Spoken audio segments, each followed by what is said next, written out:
MOM Radio and Pipe Bomb Radio present Not Your Mama's Radio Show with your hosts, former WWE superstars Oscar, Sir Mo, and Dreamy Mimi. Some people listen for history, some people listen because they want a mystery. Some people listen, then say we're whack, but if they miss the show, they get a heart attack. Now look into your senses, they invite your lips. The whole world sees you as a hypocrite. Live out the first law and make yourself preservation. If the show doesn't help you, change the station. Welcome, everybody, to Not Your Mama's Radio Show. Here is your host, Oscar, making his return. My man. How you doing, man? I'm all right. How you doing? I can't complain. Thanksgiving is come and gone. My birthday's come and gone. As far as the weight loss, I could say for the first time since I started this, I think I hit my first plateau. So I'm trying to battle past it, and it's kind of hard with that with the holidays around and so forth. But for what it's worth, I haven't given up. I'm still going to keep going, and 2016 is going to be an even better year for me. Is almost, if anything, going to be better than 2015 was for me. So I'm in a good place. So you reached the 200-pound mark? Not yet. Okay. I hit a plateau. Well, I'm going to tell you, don't feel bad because you have done amazing. 2015 has been amazing. You've inspired a lot of people. Whether you know it or not, you've worked hard. So if you celebrate a little bit with the holidays, eat a little extra, take it a little bit easy or whatever, it's well-deserved. But you're human. You can only push yourself so much, and life is about reaching your goals and working hard and doing all that, but you enjoy yourself too. You understand what I'm saying? I do. And, I agree. I mean, I don't really see this as a major setback because I've worked very, very hard to get where I'm at. And, it gets a little discouraging. It's not a setback. It's not a setback at all. Well, what I'm just saying thing. I go ahead. You know what to do now. You have the drive to do it. So even if you backslide a little bit, you know how to get back on that horse, pull those reins, and ride it again. Even if, let's say you put 10 pounds on, you got the formula to lose those 10 pounds back and then some. Just don't go all the way off the rails and get back where you was, that's all. And any deficit that you meet, just have the wherewithal to make that up. But like I said, it's the holidays. If you want to eat that piece of pie, go right ahead. You done went all these months, sacrificing all that other kind of stuff like that. But you need to enjoy yourself too. It's the holiday season. Your family members got a spread on the table. Don't feel bad if you got that extra piece of ham. Go for it. Yeah. Well, I appreciate that. I mean, I think if anything, I get to be my own worst critic because I know what I'm capable of, and when I tend to slack, I get hard on myself. So, like I said, I'm not in a bad place where I'm depressed. I'm actually in a good place where I know that get the holidays behind us, get back on track, focus what I need to do, and by the time Dallas comes around, I am going to be even closer to where I want to be. I mean, I've already come this far in the long-term goal that I've done and set for myself. I'm more than halfway there. So, all right, well, I'm all good. right. Yeah, we're going to jump right in. I just got a note from Bill Apter. He's going to be calling in any minute. But I do want to tell you that last minute I have been added to the Blizzard Brawl situation. And, yes, all right. And David Hero is going to be calling in the 9 o'clock hour. So we're going to talk to him about Blizzard Brawl, everybody he's bringing in, my involvement in it, and all that other kind of stuff like that. So we should have an action-packed 2 hours tonight. Our season finale is going to be next Thursday. We're going to be broadcasting live, me and Drew Mimi from the site of Tables, Ladders, and Chairs, which is Boston. Next, that's going to be the Not Your Mama season finale next Thursday, live from Boston. So we're going to try to ramp up something really, really exciting for that. But look for Bill after the call because he said he's been I think he's actually calling in. I think he's actually calling in right now. All right, well, let's not waste no time. Let's get him in here. Hello, Mr. After. I'm here. Author of the book. I've been waiting for 3 hours. Author of the book is Wrestling Fix. Author of the book is Wrestling Fix. I didn't know it was working. I didn't, and by the way, I love the young lady who says Blog Talk Radio. Hold on while you're connected to the show. Yeah, I know. Yeah, we don't even know who that is. Well, she's very nice. But yeah, thank you for. That's my new book that came out a few weeks ago, and it's on sale in bookstores, Amazon, Oscar's house, everywhere. Right. Okay, well, my first question would be, what got you involved in wrestling? And you have been in this game since I was in the game, and you was in the game way before I even came. How many years have you been involved in the wrestling business? I've got a bad back from getting out of covered wagons. This is actually my 50th year in the wrestling business. I started in 1970. So we'll do the math. It's not exactly 50 years, but I'm terrible with math. But when I was a little kid, I was a big wrestling fan and watched it on TV. And I always wanted to be a wrestler. My parents told me not a good job for me, so I had to find another way in. And one of my other goals was to become a broadcaster or an entertainer.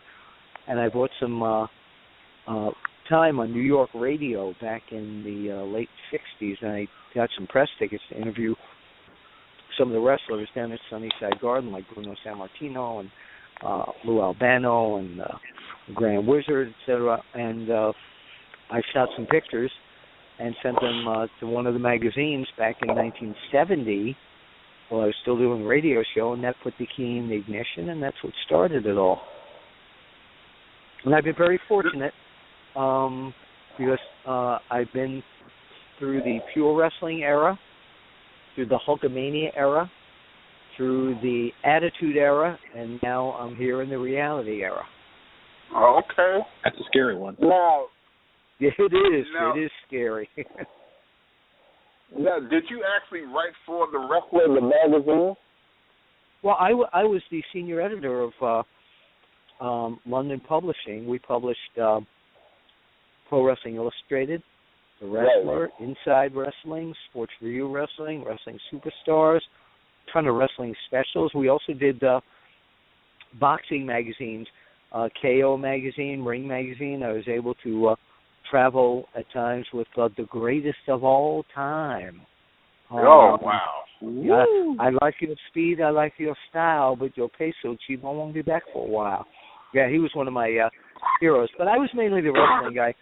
With wrestling, I wrote columns, I reported, I presented the awards on TV, etc. I think more important than anything that I did in terms of the magazines, in terms of the photos or the writing or anything, was that the wonderful people in the business, like starting with Vince McMahon Sr. way back when, opened their arms and made me one of the boys. And you know, it's very hard for someone who isn't one of the wrestlers to become one of the boys, and I was one of the few who was able to be welcomed in, and that's still the case. I'm very, I went all the way from there in 1970 to doing guest appearances now on the WWE Network. Congratulations on that. I mean, well, thank you. My daily work is at onewrestling.com. and they're the Right. oldest pro wrestling website on the web. Now, how would you say that you just position yourself over the years, because the rosters change, but everybody, and I don't know nobody that got no heat with you, nobody that doesn't respect you. What is it about you that other people don't have that are able to, with all the different attitudes, with all the different, you got some people that have, that are really, really arrogant, or whatever you want to call it, but everybody loves Bill Apter. What is it that just sailed you through the years to where we all just love you? Great question. I pay people a lot of money to like me. That's the, I had cards printed up. Nice guy. No, what it is, it's so easy. It really is. My parents raised me, it's nice to be nice and not to tick anybody off. And I just don't take any, if somebody doesn't like something, let's talk about it. If they liked it, let's talk about it.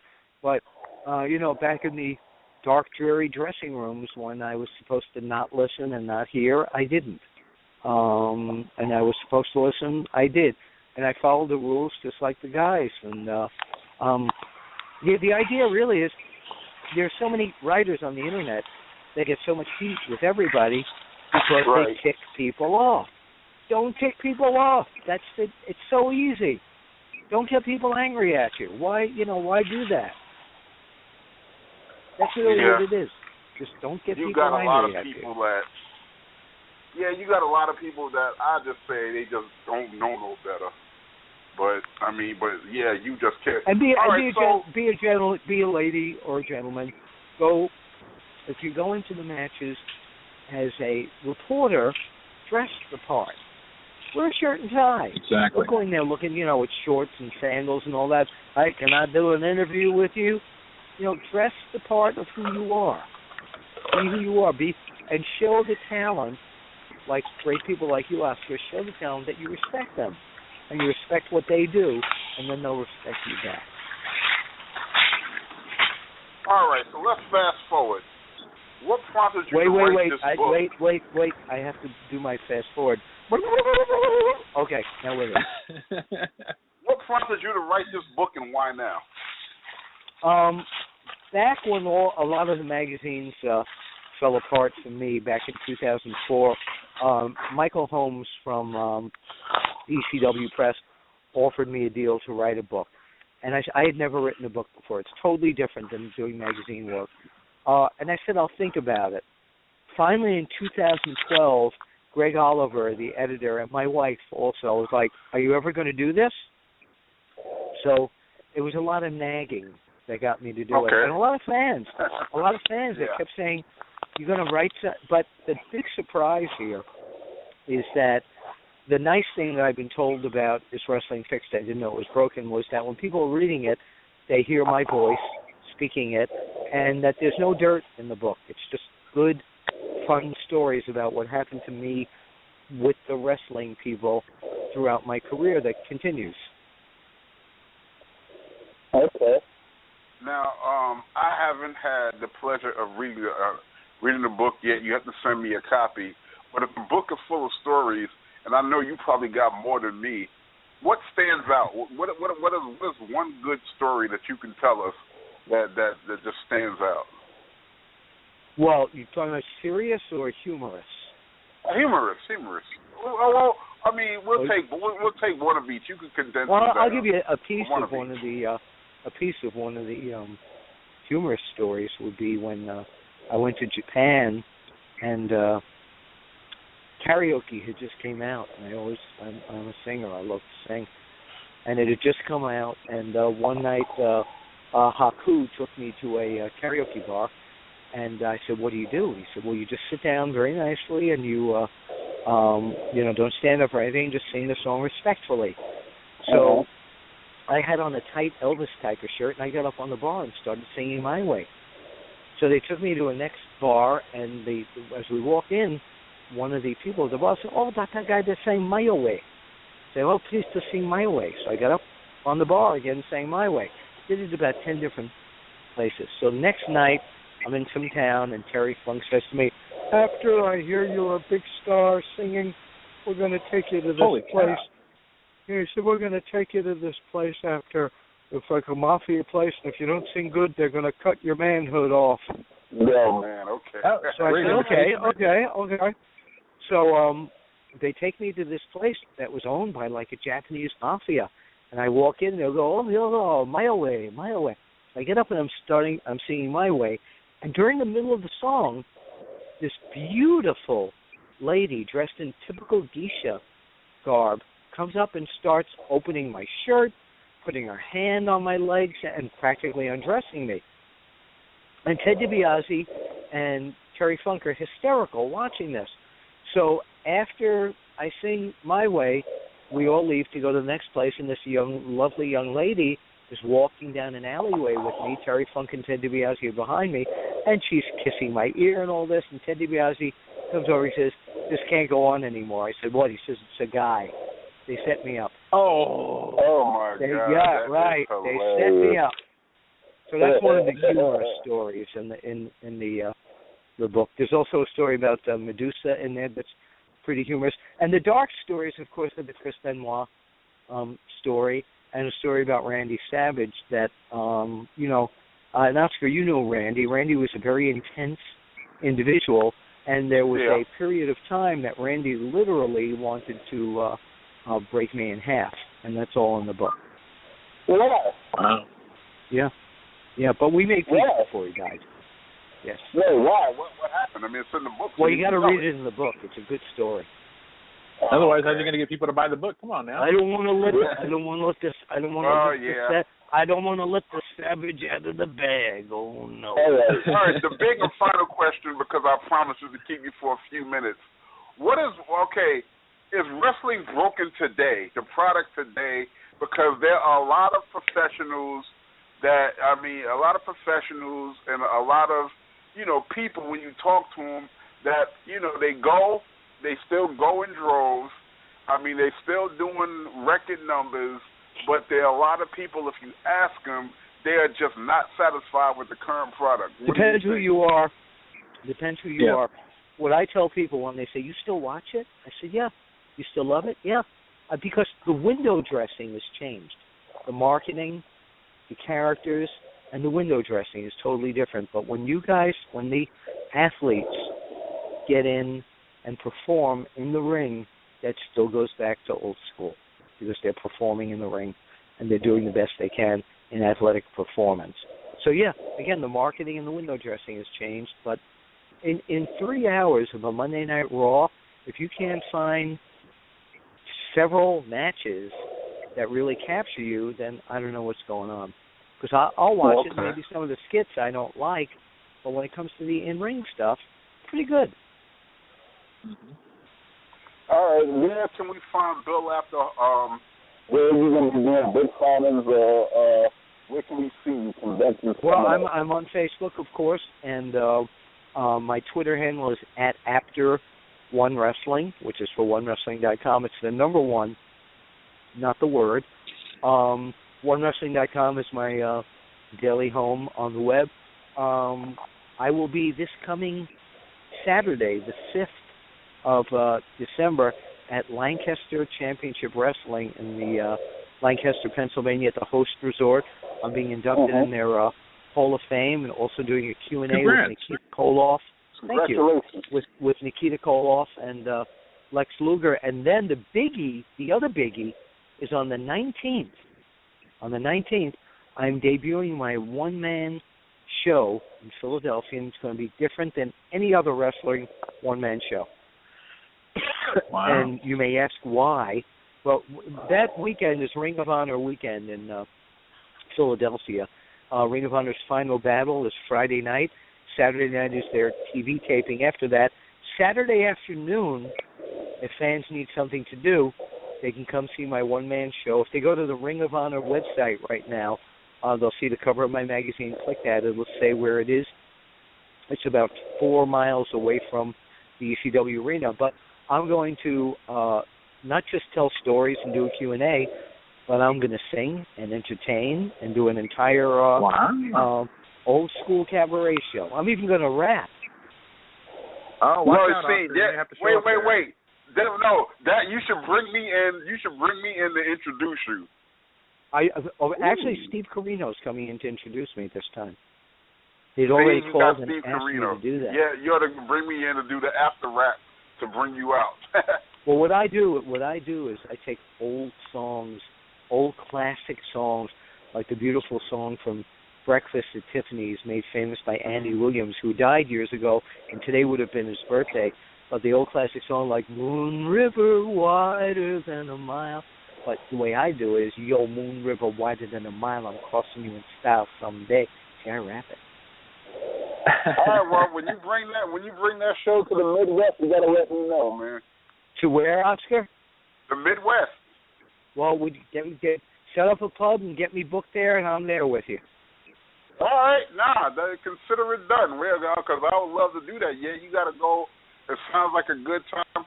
You gotta go on a world tour. Because a lot of the people that are doing these one-man shows are doing well. You know, you got Mick Foley, he does his. Dolph Ziggler is doing one the night before. He's doing a comedy show in Boston, at the Calum restaurant. But again, everybody's shows are telling stories of doing comedy. Nobody's had. That's what Jim Ross does too. I'm going to do some Barry Manilow stuff. That's it. Yeah, you got Jim Cornette. He does one.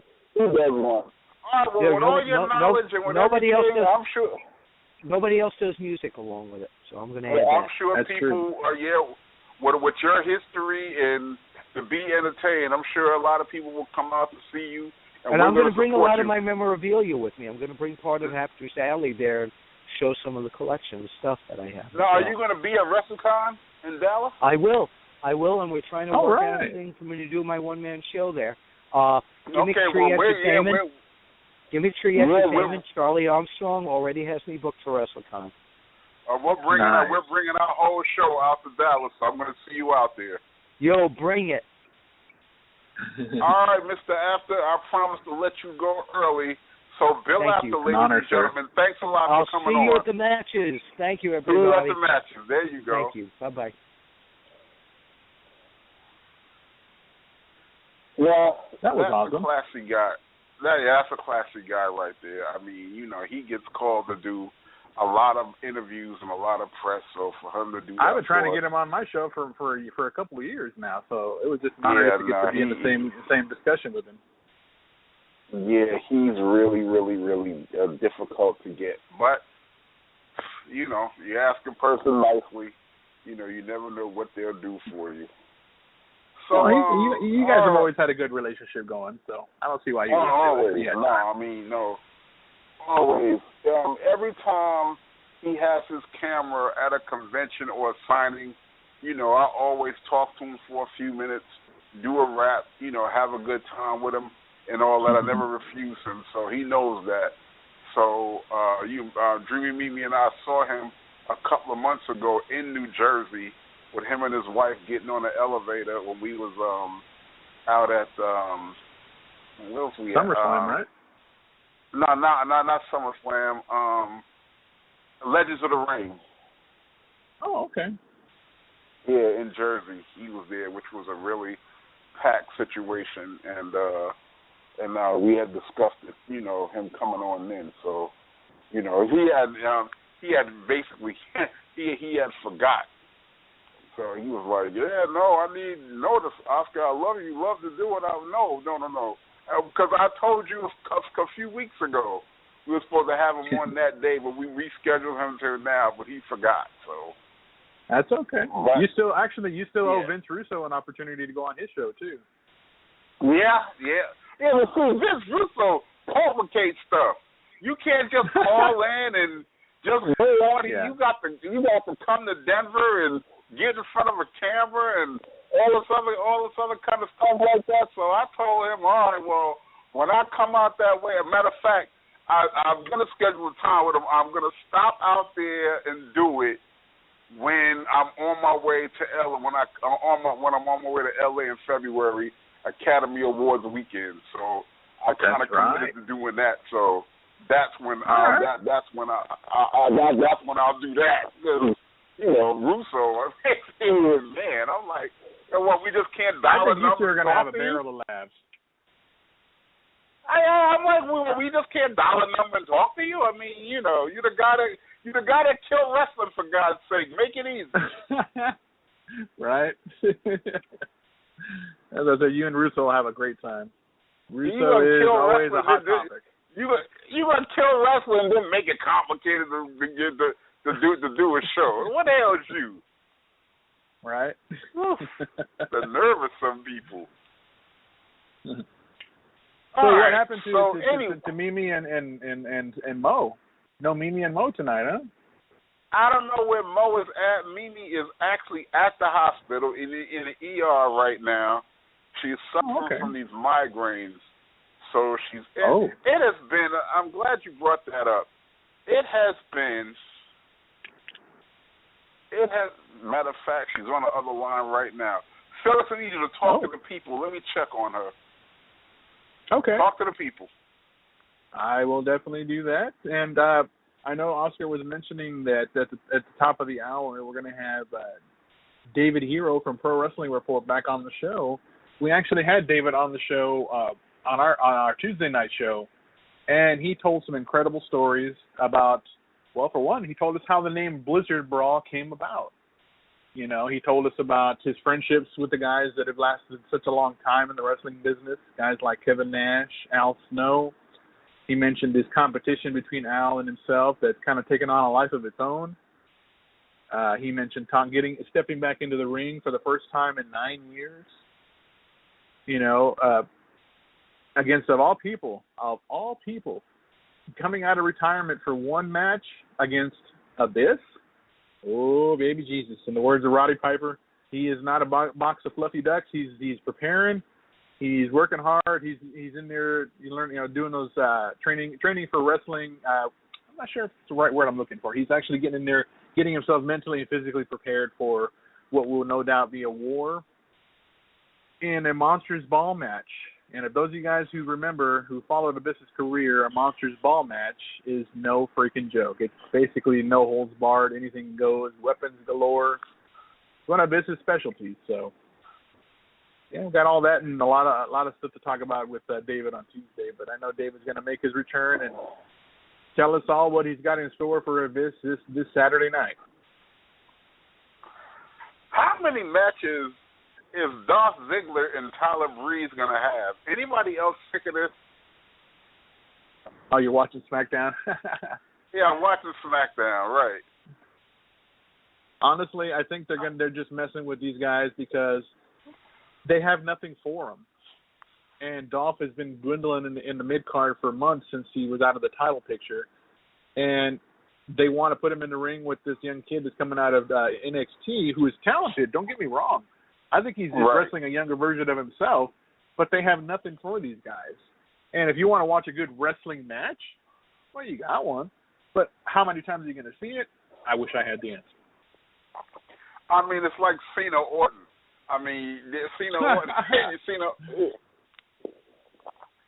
Cena Orton was like 26 times or something like that. I mean, every time you turn around, them two was going at it. But yeah, I mean, Dolph is talented, and Tyler is coming into his own. He's talented, but yeah, I've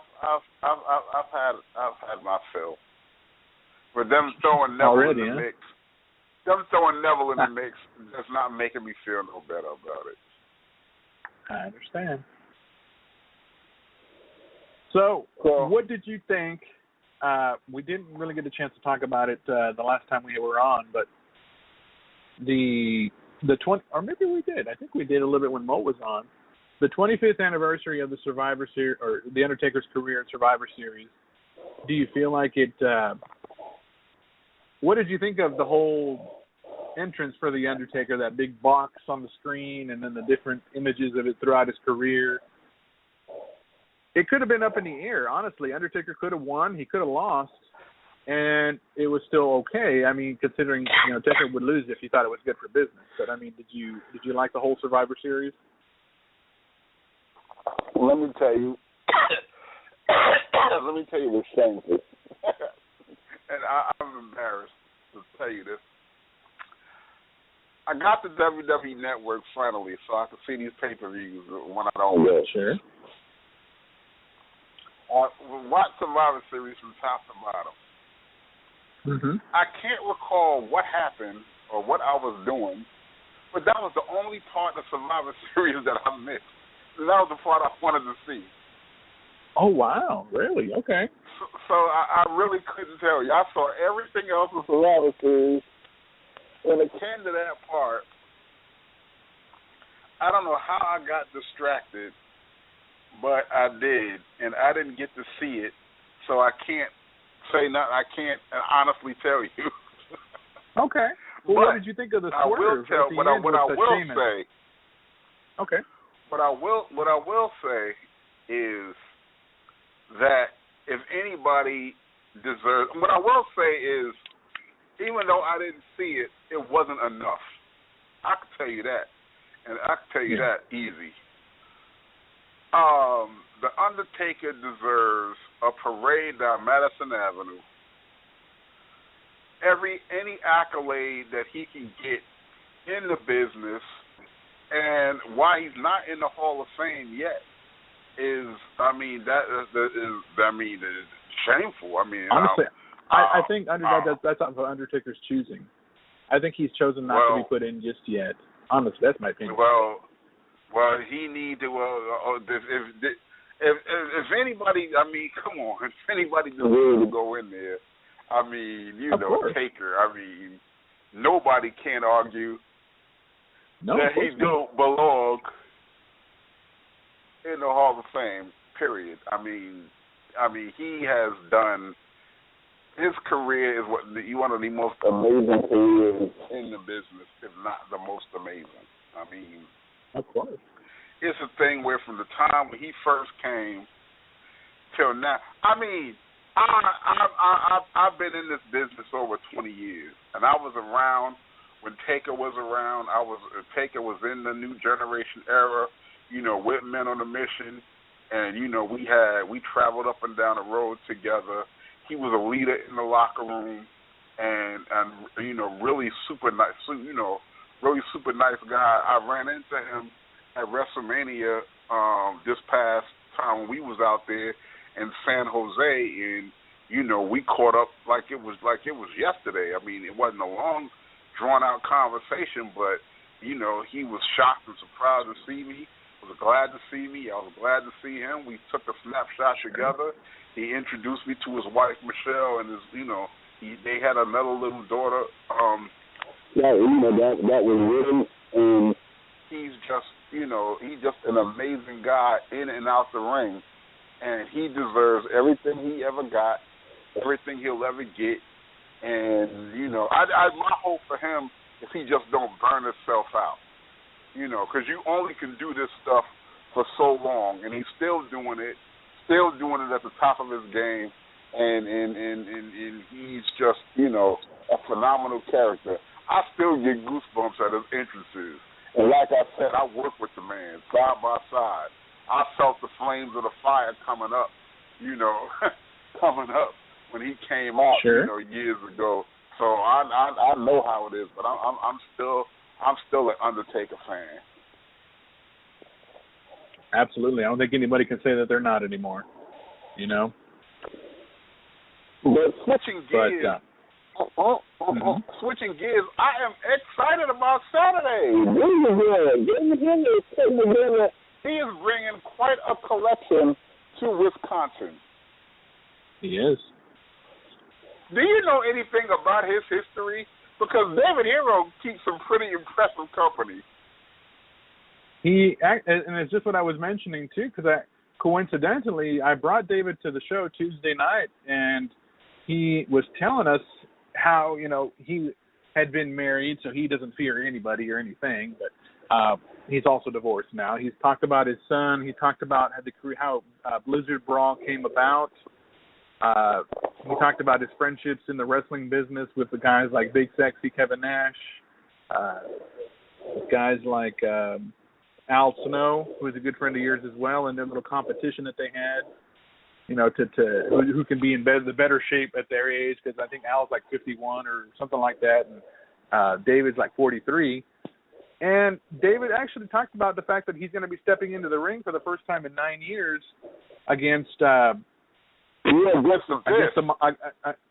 Monster Abyss, and he's got his title on the line, basically meaning that he will no longer be the host of Pro Wrestling Report. He will no longer be a part of his Great Lakes Championship Wrestling Company. And, yeah, he's got it all on the line in this match, and he's bringing in people like China. He's bringing in people like, of course, Abyss, Booker T. He's bringing you in now. He's bringing in Robbie Eves, might be making an appearance there. I think I've seen Scotty Too Hottie.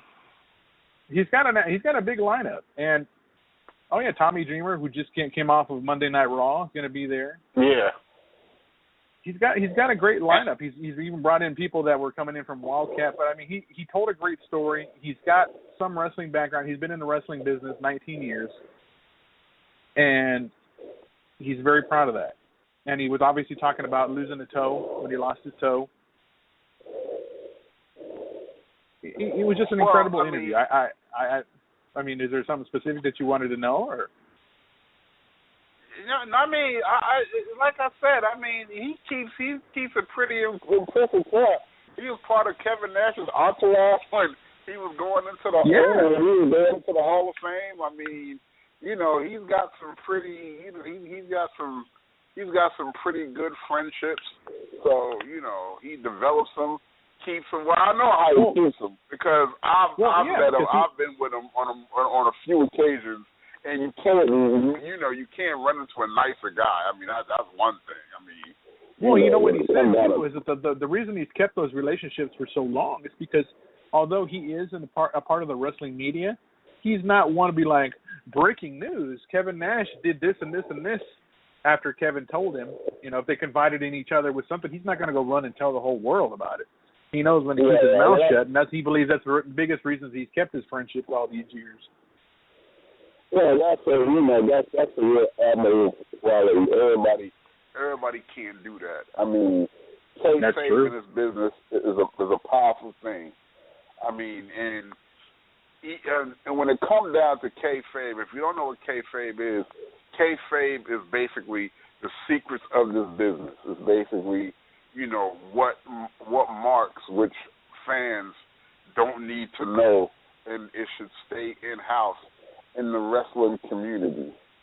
And the people that break those confidences, I mean, it's like being a snitch in prison. Those are the people that are hated. Those are the people that find themselves more outside the box. When it comes down to other wrestling talent in now or former talent, that can't get booked in Idaho, those are because nobody wants to work with them people. But if you hold kayfabe sacred, which, over the years most of us have learned to do, that's the way that you keep your relationships fresh. That's the way you keep them ongoing. That's the way you keep everything, that's the way you keep everything tight. That's the biggest thing, because, confidence is a powerful thing, and when it gets eroded, it's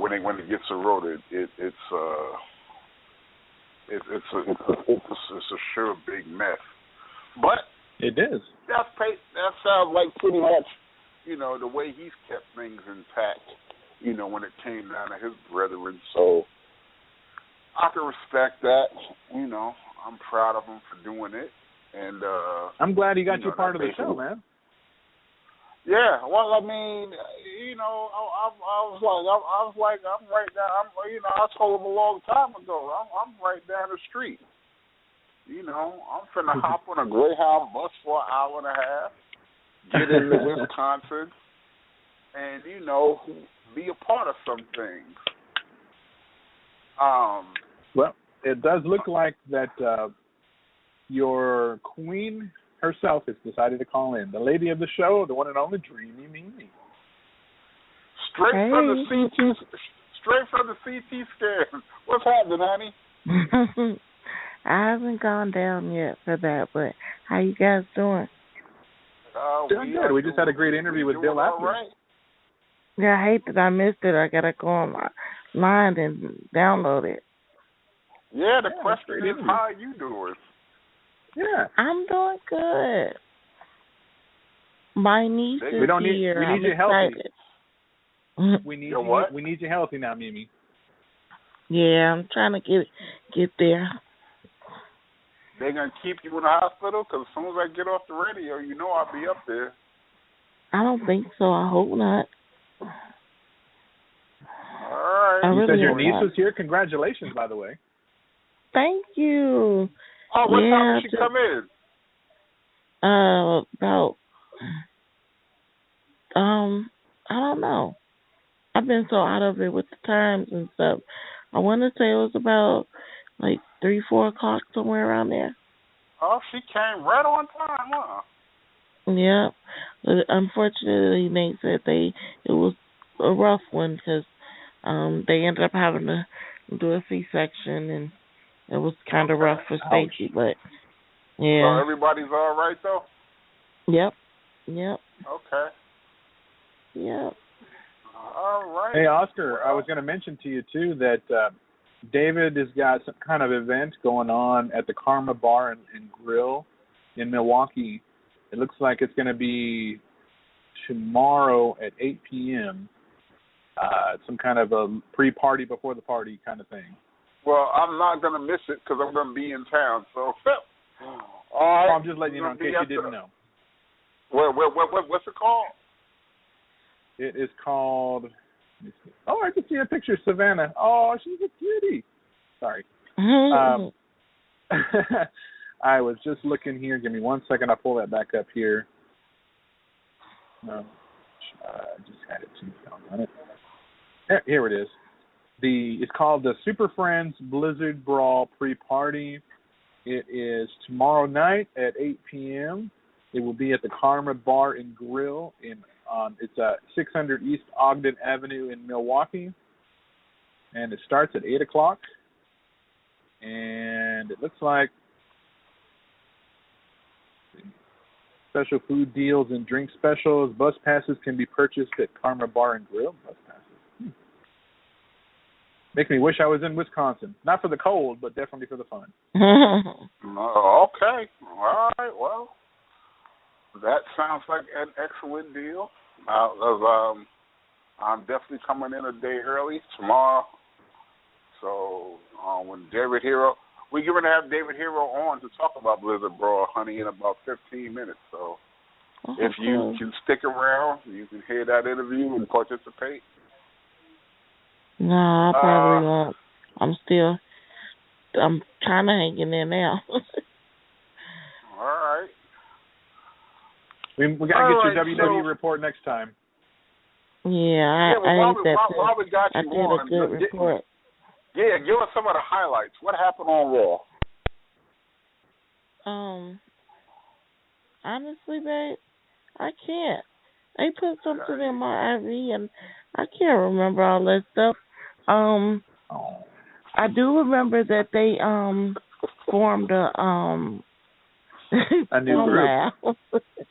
A new group called the League of Nations. Yeah. And they did. Sheamus and Barrett, Rusev,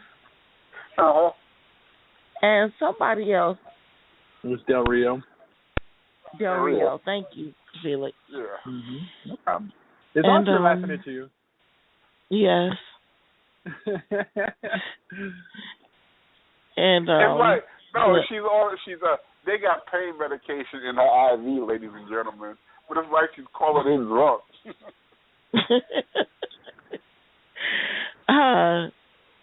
So anyway, they had the four of them up against Reigns, Ambrose, and Usos. So Well, let me it ask made you a question. Well, wait. This is a more important question than all that. How you supposed to be getting home? I don't know. I don't know. I haven't thought that far. Okay. He's like, okay, right. taxi. I'm kidding. No, seriously. BFF. You call her? I'm probably gonna tell you to call her when you get off. Anyway. You excited for TNT in about a week and a half?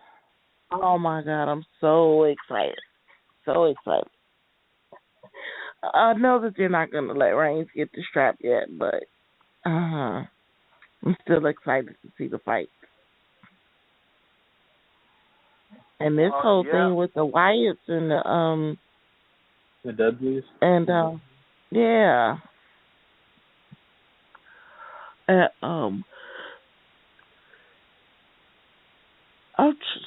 I'm sorry. I can't remember. It was the Wyatts and somebody else right before that. But anyway, the Dudleys, like called them out and had Tommy Dreamer there with them. So it was pretty good Monday night.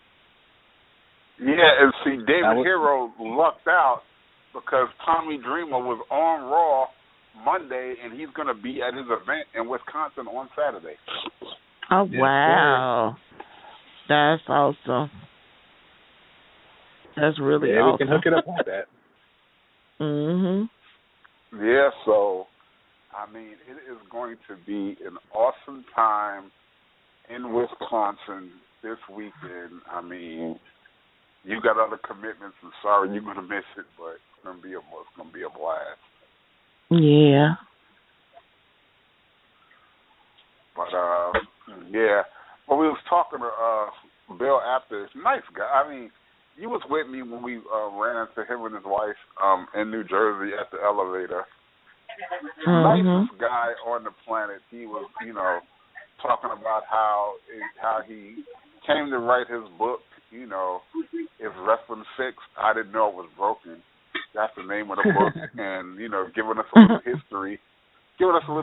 About he'd been writing in the business for 45 years. See, what you might not know is wrestling used to have about 5 different magazines in the newsstands. It don't have it no more because of the internet.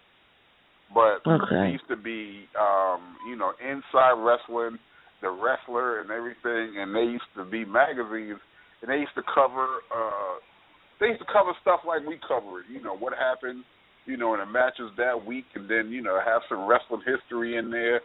And I remember the first time I picked the magazine up and turned it 3 or 4 pages, and my picture was in there. And actually, they had an article talking about, the article in the Wrestler talked about how I sucked as a manager. I'll never forget that. Wow. I mean, that was the very first thing, It was, how lousy I was, Wow. I didn't know the business, this, that, and the other. But I kept it and cherished it because it had a real good picture. It had a real good picture, but I remember taking it to heart when I first, now I'm remembering. I remember taking it to heart when I first read it. I was like, oh, my God, they finna drum me out the business this fast. Look at what they're saying about me. Oh, no. But it was J.J. Dillon that told me you cannot, you can't take what a magazine says. Let me tell you that up front. You cannot take nothing they say seriously. So, disregard anything you read, especially in those magazines. And then the WWE had a magazine, and he was like, don't take nothing that those magazines say, and don't even take nothing our magazines say for that matter.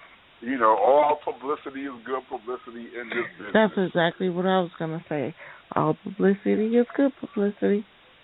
So, but before I talk to him about it, you first read in a magazine that you suck, you're like, oh, my God, oh, my goodness.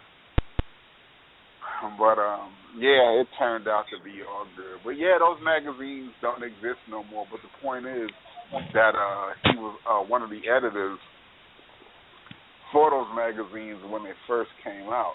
And what I didn't know, Felix, was that those magazines was London published. I had no idea that they were published in London, overseas. It was an overseas company that ran those magazines. I thought they was all domestic, but turns out they not. You know, it turns out they wasn't. See, you're never too old to learn. You learn something new every day. Mm-hmm. Everybody probably knew that, but me. But yeah. But after, and then I asked after too. After being in the business 45 years, and he's deep in the heart of the business. I asked him, how did he do that? How did he survive this era, that era, this era, that era, and maintain a good relationship with almost everybody in every era that he's been involved in? And, he explained that he just, mutual respect to people. Respecting everybody, respecting the business, respecting what should be told, what shouldn't be told. And so, that's how he's maintained. Because everybody can't do that. The wrestlers of the 70s, they'll like you. You may not have that adverse effect on the wrestlers of the 90s. So a lot of people came and went, when it came down to whatever position they were playing in the business at the time, whether you were wrestling, whether you was commentating, whether you was reporting, photographer, whatever, seamstress, whatever. That certain blood didn't like you. Because, see, when it comes down to it, one person who has a key role in the locker room can get you fired. All they got to do is say the right thing to the right executive, and you are gone, point blank, period. It wasn't, now it's different because there are more politics and more executives involved. But back in the day, it was Vince. You convince Vince that you a liability, and they ain't gonna find a way to get you out. And see, back then they didn't even have to really find a way. Like now. Vince said he told us, he was like, if they shaved they shaved Sean Waltman's eyebrow off one time, the 1-2-3 Kid X-Pac, shaved his eyebrow off. Now, if he didn't have good humor about it, if he'd have got up and got mad and started throwing things and cussing people out, Vince said that, the eyebrow would have been gone. And then he said if he did all that, a week later he'd have been gone. So he was explaining that, even if something that drastic happened, you need to take it in good humor. Yeah. Because if you don't, you're going to be out of a job. I'm like, oh. All right, guys. I got to get out of here. All right, honey. Thanks for calling. Okay. Talk to you guys later. All right. Take care. Bye-bye. Yeah, so it's all it's all a way of how over the years you handle certain things. So when it come down to Bill Apter bringing this conversation a full circle, he must have learned the secret a long time ago, and learned the secret, which carry him into still being in the business, a big part of the business, respected by the business. For him doing his one-man shows where he's going to be singing on stage. So, because he did it his way, Yeah, he did it his way, right. Oh, that is hilarious. I got to ask you now, Oscar. I know that you guys follow the news as much as you can when you're not traveling. What do you think about these mass shootings? It seems that we've had so many in just 1 year's time. And most are pointing the finger at it being a religion type of thing, where they're all linked back to the Muslims, and that is just, I don't usually like talking about it, but because it happens so much more now than I think it's ever had in the last 15, 20 years. It's like you can't escape it. Well, you asking my opinion, so sure. I'm going to give it to you straight. Please. What we are seeing, and everybody's not going to agree with this, but you asked me, so I'm going to give you my take on it, the way I see it. What you are seeing, Felix, is Bible prophecy, point blank, period. I mean, you can root it down to terrorism. You can root it down to Muslims. You can root it down to gangs. I mean, you can root it down to an earthly problem, and that's fine. But this is basically what this boils down to. When I was a child, I was in the Jehovah's Witness faith, just to give you a little bit of my history. That's where I grew up at, and I couldn't stand that religion. Anytime I went to church, those were 2 hours of my life that I wish I could get back. And I'm not paying half attention. I'm thinking about Bugs Bunny cartoons. I'm thinking about anything, just to get those 2 hours out the way. But any class you win, any church service you win, something is going to get inside you. I mean, you're gonna soak up some kind of knowledge of what it is. And I was in that faith for many years. And the one thing that I learned, even back in the 70s, was I learned that there were certain things that the Bible teaches us that had to happen that were calamitous in the world before the world ended. And one of the things that you're seeing now with these mass shootings and all other kind of stuff like that, that's in the book of Matthew. I mean, it's that's the reason why I'm bringing this up. That is a part of Bible prophecy. It's a part of, of what, Christians believe is supposed to happen, before the end of the world. I mean, and this is just the beginning. That is for us, those of us who are actually living in these times, watching us in the news, victims of it. It's in our own backyard. But you're in Lancaster. This last shooting was in San Bernardino. That makes it even more and more and more scary. But that's basically that's basically what it is that you're looking at from my perspective and from my own faith and my belief. I mean, like I said, we can root it down to whatever we want to root it down to. We can root it down to the guns and the ease of getting guns and all that other kind of stuff like that. But no, when you really, really, really just look at it and see it for what it really is, that's what we're looking at. That's what we're dealing with. And for those you're not of the us first to tell me that. For those of us that really, really have studied that, and those of us who really believe that is true, we really have to be vigilant and really armor ourselves and strengthen our faith and really know. Because like I said, this is just the beginning. And that, like I said, it's scary to hear that. It's scary to even say it. And I don't use this show as a tool for this kind of thing, but you asked me, so I'm getting off on a little tangent here. But we are going. But it's not going to get no better. In our lifetime, it's going to get worse. Before the resolution, before the resolution to all this comes, may not even be in our lifetime. I'm 52 years old, so I may not see where it all goes. But what I do know is I got to watch my own backyard, because there are going to be a lot more bad things that are going to happen, before, it all comes to a head. So that's the answer. There you go. I can understand that. And I actually, like I said, you're not the first to tell me that. Growing up in a semi-religious family, that I understood where a lot of this is going. I don't usually try to push any of the religion on anybody. My opinions, you know, it's like I said. That's why you said this is my opinion.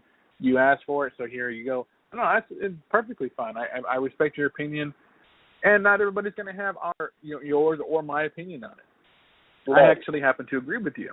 You know, those crazy times, it just seems things continue to spiral into more crazier and crazier and crazier situations that the good Lord is going to come back down, and it's going to happen. It's going to happen.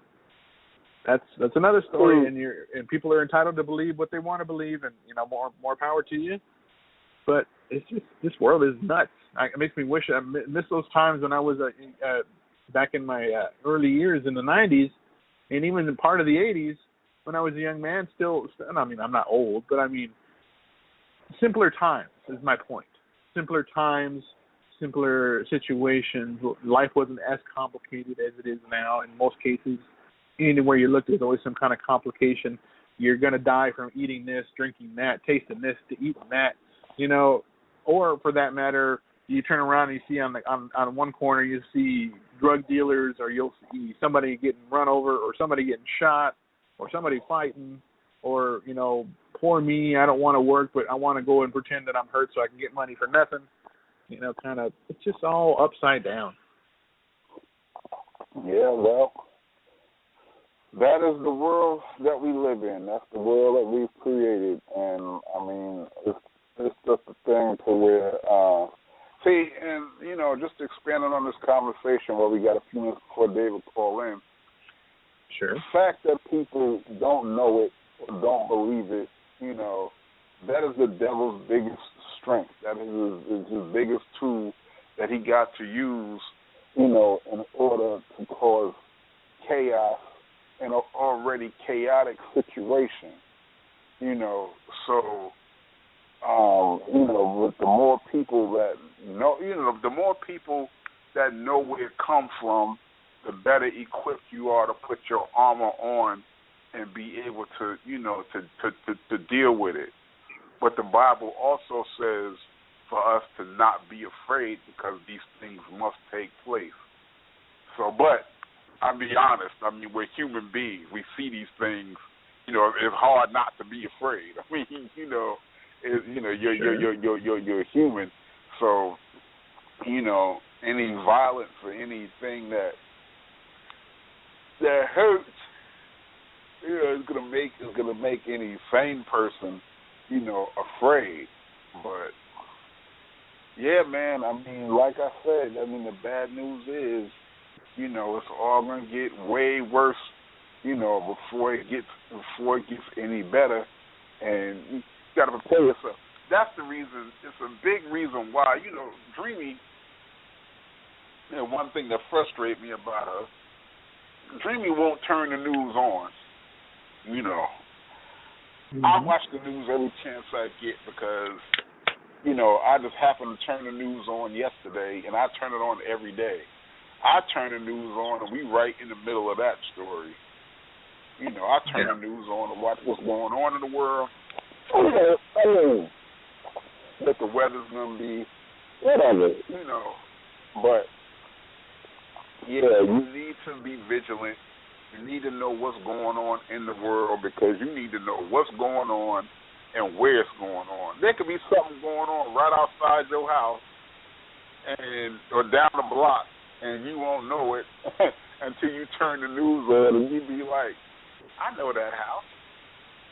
Right. I know that's one street over. Then you know to lock your doors and barricade your windows because you know there's some drama going on outside. You know, I don't mean to be that extreme, but you know, yesterday that facility that them fools went in and shot up all those people. You know, that was in a residential district, wasn't it? I believe so. Yeah. Yeah, and the funny thing is, I actually agree with Mimi in the sense that I don't really like to see all the negativity and the sadness and the bloodshed and just everything that seems to be going wrong in the world is going wrong, and it's really disappointing, depressing, and it's not something I care to want to see. Yeah, but in a way, I would want to stay updated. Yeah, exactly. And what it is you're not trying to be entertained, but you need to stay informed. Sure. Because on a larger scale right now, you take Vladimir Putin, right? The moves that he's making are not necessarily moves that Obama dealing with, Obama agree with. So them two going back and forth, you know, they damn near arguing and they damn near debating on, well, you don't need to invade Turkey. Turkey is one of our allies. This, you be looking at the cusp of World War III and not looking at the news and not knowing where the hell we at when it comes down to our international affairs. That is the state of ignorance in these days is a very dangerous state to be in. Amen. Did you want to go to commercial before we bring David on, or is he calling in now? I believe we have him on now. He's been on for about a minute, so we can bring him on now if you like. Okay, yeah, we can bring him straight on. All right. Introducing the one and only Pro Wrestling Report's host, Greater Lakes Championship Wrestling, and the man who's coming out of retirement for the first time in 9 years to step in the ring with the Monster Abyss in a Monsters Ball match. Ladies and gentlemen, the one and only David Hero. David! Hey, guys. How are you? I'm fine. How you doing? You know what? I'm doing great. It's a balmy 48 degrees up here in Milwaukee. We're expecting some great weather this weekend, so I'm just not too sure how to deal with it. So, all right. After all the weeks and months of hype, it's finally here. Blizzard Brawl. How you feeling about it, my man? You know what? I'm feeling good. I mean, to be quite honest, I mean, I have a whole bunch of different emotions. I have excitement. I have anxiety. I'm nervous. I'm anxious. I mean, it's just, it's my biggest show of the year, and for me, it's an all or nothing show of the year with my match with Abyss, and I'm just looking forward to having all the great fans from the area come out and see some wrestling and meet their favorites and photo ops and autographs and laugh and boo and cheer. So, that's all I can Now, that's the first thing. Your match with Abyss, you put everything on the line except Cal. Why are you putting so much up against this situation? You know what it is? It's this actually started last year. Oh, wait a minute. Wait. Or did you put Cal up too? The biscuit to take him home if he lose? No, God, no, not at all. That's the only thing that isn't on the line is Cal. But a year ago it was Tommy Dreamer versus Abyss at Blizzard Brawl, and Damian Nelson got involved in the match, and he helped Tommy make sure that Tommy beat Abyss. And Abyss, being the guy that he is, blamed me for everything, and he wanted me to fire Damian from the Pro Wrestling Report. Well, Damian owns the Pro Wrestling Report, and I could not fire him. So I want to say it was in April, Abyss showed up at our studios and came through and caused a whole lot of, destruction and ruckus, and to the point where Damian was ambulanced out of our own TV studios. And, it was ridiculous. And then he kept saying how he wants to fight me because I never fired him. I'm like, I don't fight. At the time, my foot's been in a boot, it's been in a cast with different foot surgeries. And, Abyss and I crossed paths a few times over the summer. And he put his hands on my son and yelled and screamed at Cal. And I'm like, okay, you want to fight? Now we can fight. But then the only way Abyss would then agree to the match that he's been asking me for 6 months was if I put up my stake in the Pro Wrestling Report and Great Lakes Championship Wrestling. Now, let me just say, for the last 19 years, that's what I've been doing. I've been building that brand, Great Lakes Championship Wrestling, in the last 10 years with the Pro Wrestling Report. But if the only way I can get my hands on the guy that put his hands on my son, it's like, well, it's a fight. It's not a wrestling match. It's a fight. Abyss is 6'6", 340. I'm 6'5", 325. We're two big dudes, and, can I beat him in a wrestling match? No. Can I beat him in a fight? I like my chances better than that, but then it's a monster's ball. So, I mean, I've been training with my buddy Al Snow. He's been trying to teach me as much as he can, and I've been talking to my other super friends about, these kind of matches, which I've never been in. My last match was 9 years ago when I was King Kong Bundy's tag team partner. So this is a completely new world for me, and at 43 years old, I honestly don't know what I was agreeing to when I signed up for it. Okay. But I guess I'm going to find out on Saturday night in Milwaukee land. All right, so I'm just now getting the lay of the land. There's actually going to be a party tomorrow night? Yeah, there's a party in Milwaukee tomorrow night. It's at Karma Bar and Grill. It's at 8 o'clock at 600 East Ogden. Al Snow and Scotty Tuhati and the ODB and Ken Anderson are going to be there. We're just going to be hanging out, chilling, and getting ready. It might be my last supper, for all I know, before the show. And we're just going to get together and, chill out a little bit and get ready for a busy, crazy day on Saturday, December 5th. All right, well, yeah, because I am actually coming in tomorrow, so. Oh, fantastic. Even better. So, so I was just trying to you got to meet us there. Yeah, everything that's going on. So, name everybody else. Okay, everybody else. No, first I want to know, you one of the, luckiest guys on the planet. You have a plethora of friends, and people are really just jealous of you. You were at, you got Big Daddy Cool's entourage when he got his Hall of Fame thing. You were actually in the entourage for the whole thing. I mean, you get to travel around with a lot of interesting people. Give us some of your history. How do you have such amazing friends and maintain those relationships? Well, I've been doing this since 1996, and I got in at a time when, everything was cool and everybody was happy and people were making money, and it wasn't quite the corporate level that it is right now, where everyone needs badges and everything else. And I got in early with the right guys, Dallas Page, Mick Foley, Al Snow, Kevin Nash, so on and so forth.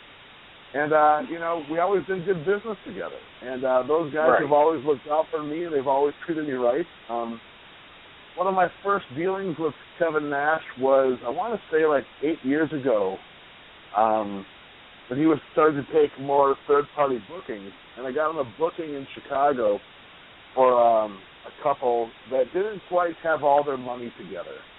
And it was one of the very first times I ever worked with Nash. And something told me something might be up. So I brought down enough money to make sure whoever I brought in for that event, even though I wasn't responsible, would get paid. Because I figured it's easier for me to chase somebody 90 miles away than it would be for them. And that, and I just wanted to make sure that business was done right. So I paid Nash when not everybody else got paid because, I felt I was responsible.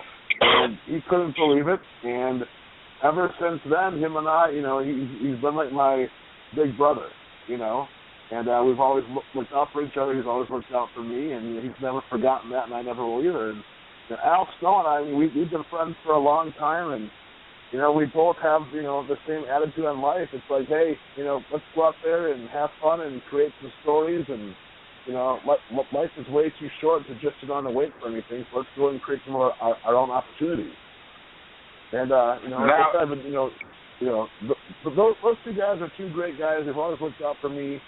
Road Dogg and Billy, I was with them on that roller coaster ride when they got fired from WWE, into TNA, fired from TNA, so on and so forth.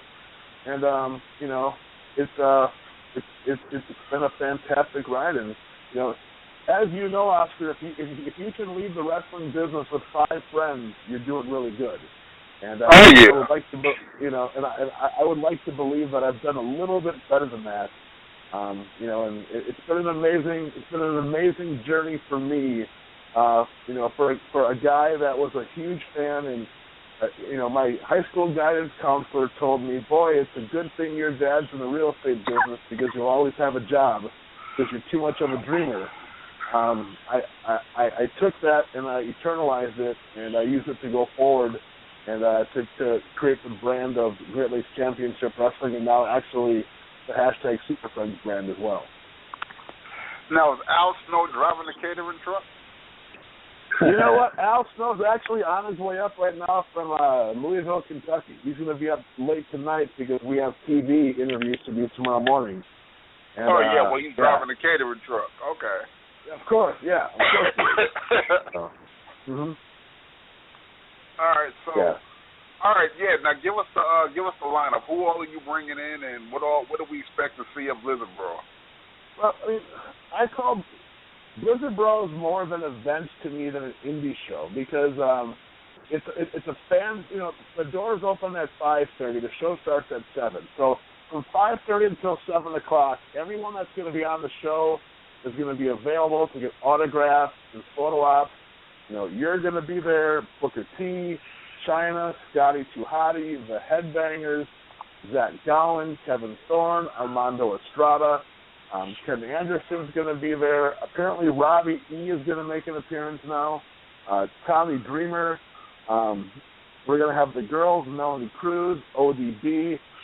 Katie Forbes is coming in from Wildcat Wrestling. And it's just an amazing lineup of different individuals. There's going to be something for everybody there. You know, if you like the high flying stuff, we have Zima Ion. He's going to be there. If you like, the hardcore, of course, there's Tommy Dreamer and Abyss. If you want the funny ha-ha, well, we got the Headbangers and Scotty 2 Hotty, and we got the girls. And it's a great atmosphere. And, if you buy your tickets in advance at BlizzardBrawl.com, the general admission fee is only $10. It's $15 at the door, but I dare you to find another event with that much star power where you can get in for just $10. And that's in rows 5 and back. And there's not a bad seat in the entire Waukesha County Expo Center. Well, you know what? I mean, I'm honored that I was able to connect with you almost at the last minute, but, I mean, we've been talking about it for weeks, but it's cool, that to be a part of such an amazing event, I mean, you're one of the nicest guys on the planet. I know why personally. You have the relationships you do and able to keep them. You deserve a Father of the Year award because, you put Cal over in everything you do. And a lot of deadbeat dads out there, you need to hold a class or write a manual or a book, to teach them, the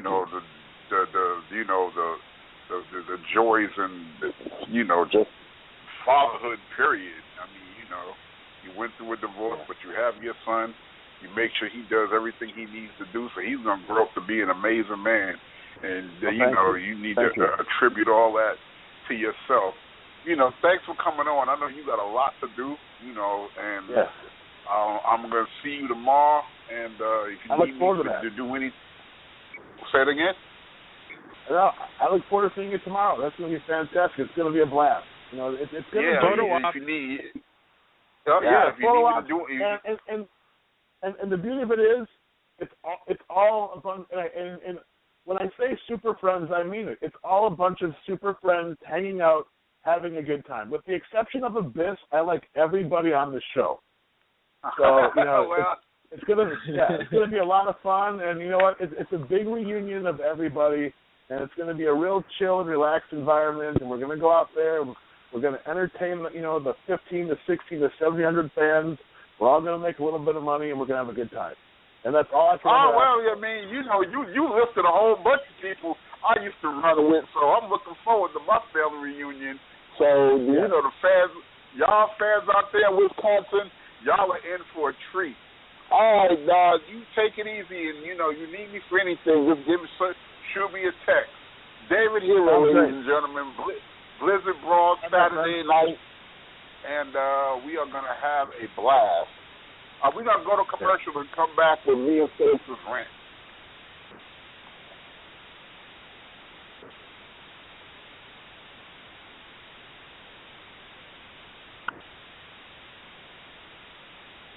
He was a ray of sunshine, literally, in every scenario. He was just that kind of guy. Everybody liked Owen. Everybody got along with Owen. Owen got along with everybody. he also knew when to stop joking too.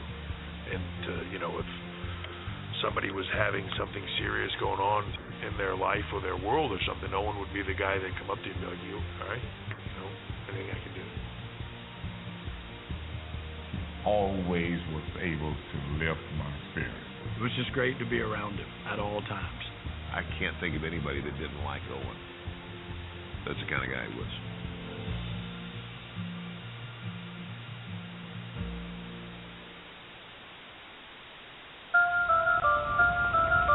Oh my God, look out! Through the table! Unbelievable! Body first into the ladder. They're hammering everyone in sight with those steel chairs! This holiday season, WWE gives you the gift of WWE TLC, Tables, Ladders, and Chairs. Sunday, December 13th, live on WWE Network. Go to WWENetwork.com now to start your free month.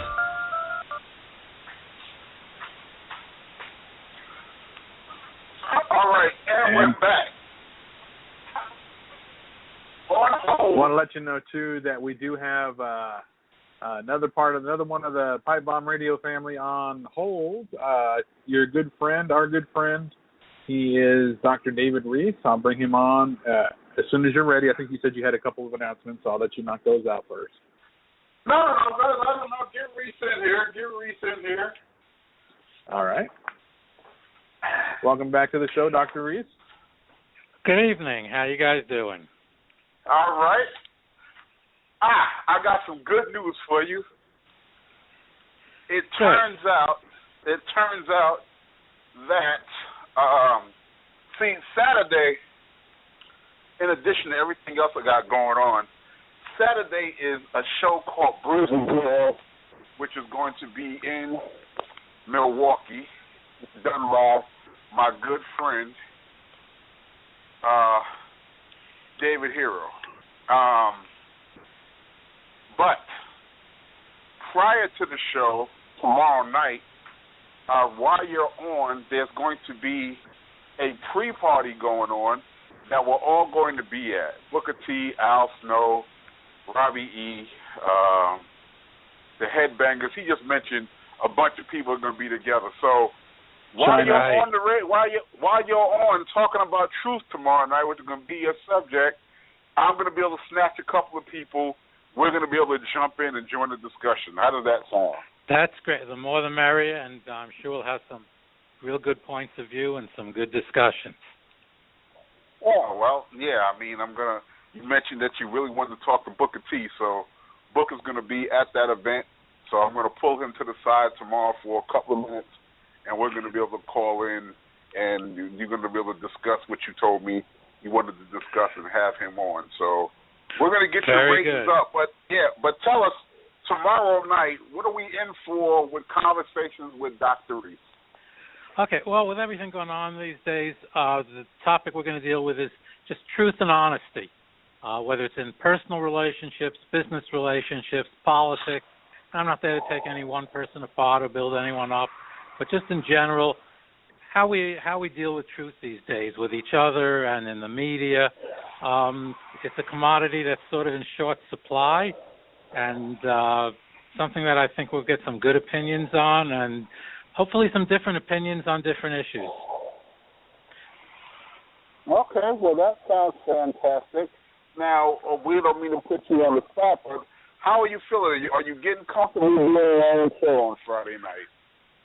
Oh, yeah. I mean, hey, I love hearing myself talk, and I think I say great things.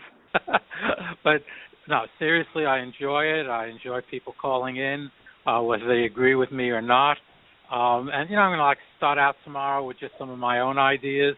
But then what I really enjoy is opening things up and going wherever someone wants to go, just to have good civil discussions and make things interesting. And I'm really enjoying it. Now, sir, I don't mean to put you on the spot, but you need to let the good doctor know with downloads and everything else, how are his ratings? What kind of numbers is he getting coming out the gate? Well, during that first episode, I think that they garnered the highest ratings because I know you had a lot of friends that were coming in and listening in and wanted to hear what you had to say. So your debut definitely was the highest that we had for the month of November. It had so far over 1,000 downloads.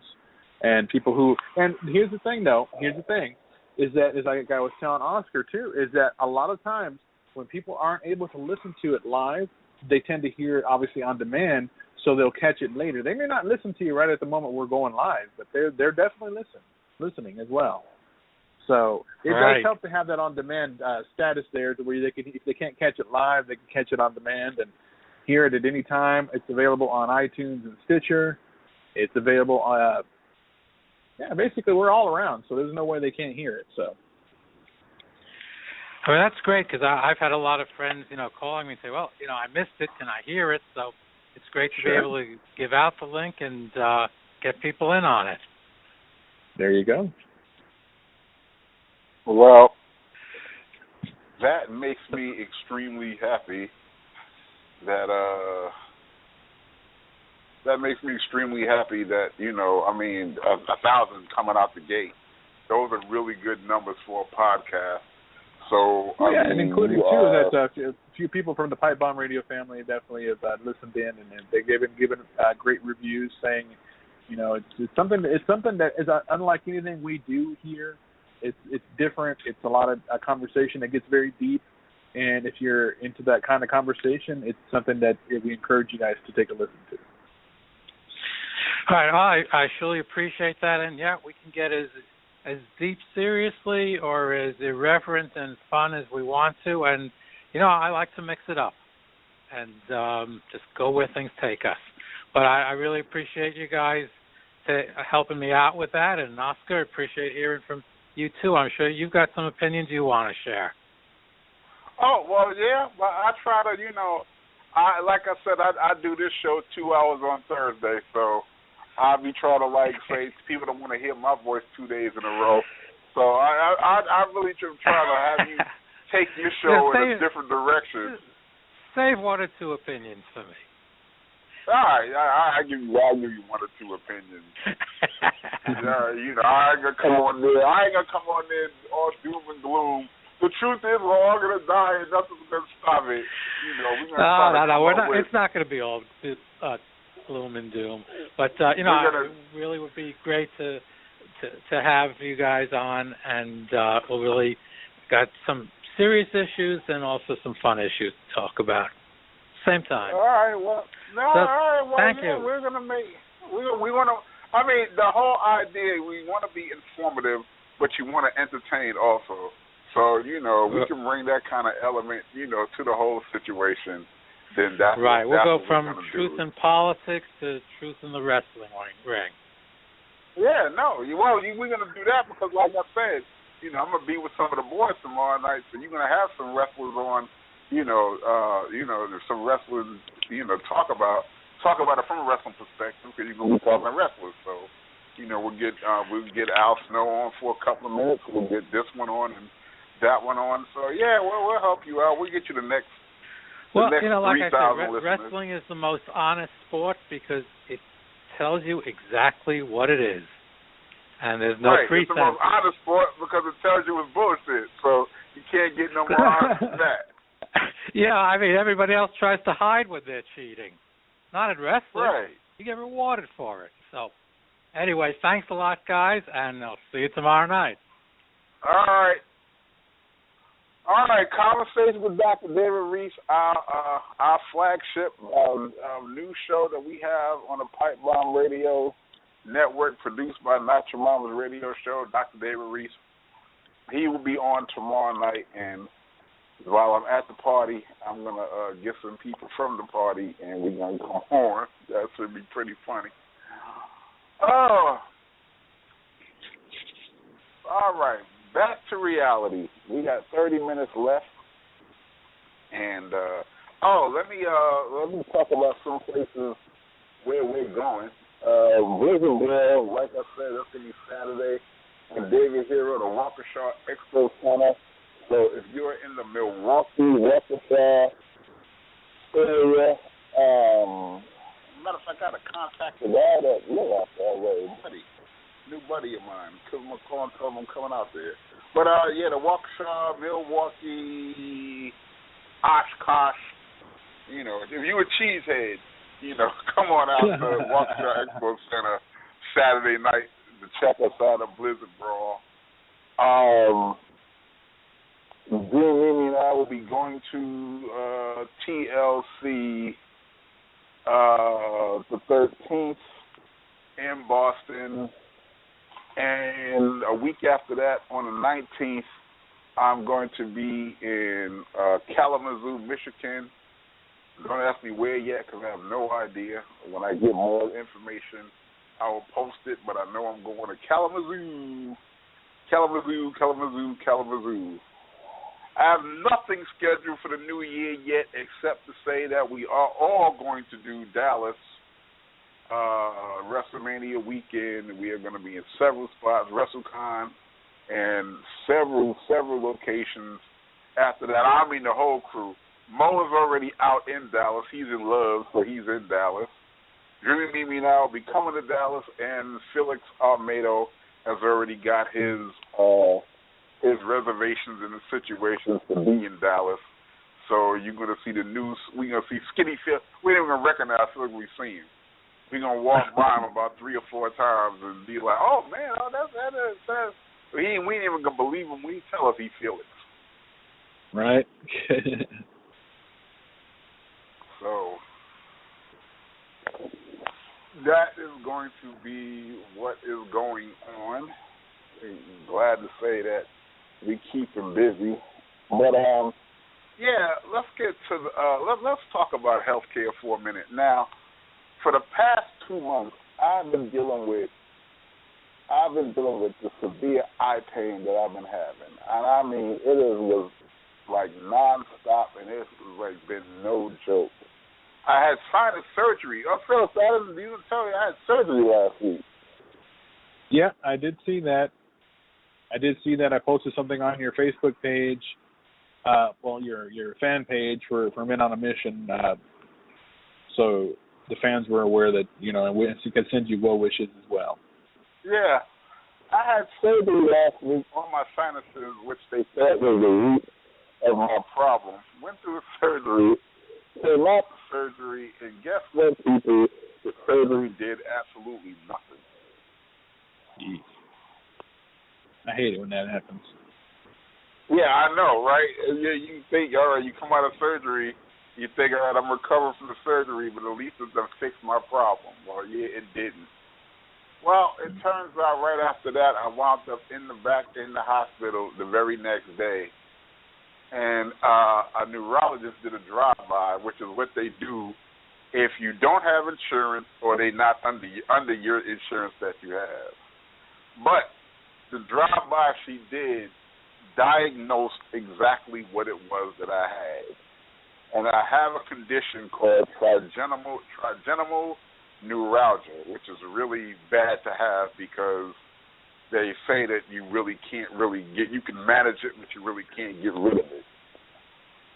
That is when that's when a part of your body, part of your facial extremities or your head starts to have spasms, uncontrollable. And I was having them in my face, and it was painful. I was having them in my right eye. And I was having them, and it got worse. I was having them every now and then, but then it got to the point where I was having them every time I just move or blink or cough or sneeze or try to do a number 2. It was just terrible, and the pain is really, really, really, really bad. But once they diagnosed the problem, I now have a medication that I have to take in order to keep the spasms down. And people, I feel 90% better. I'm doing, thank God I'm doing so much better now, I'm just hoping that the medication just keeps working. Of course, I'm going to take it the way I'm supposed to. But, that will keep you have something like that. That will keep you taking your medication. Now, I'm bad about my blood pressure medication. I'm bad about, because you don't see the signs of things like that happening until something happens. But something like this, and you don't take your medication, within a day or two, your condition is going to remind you need to take your medication. So, that is, a real big thing. But it speaks to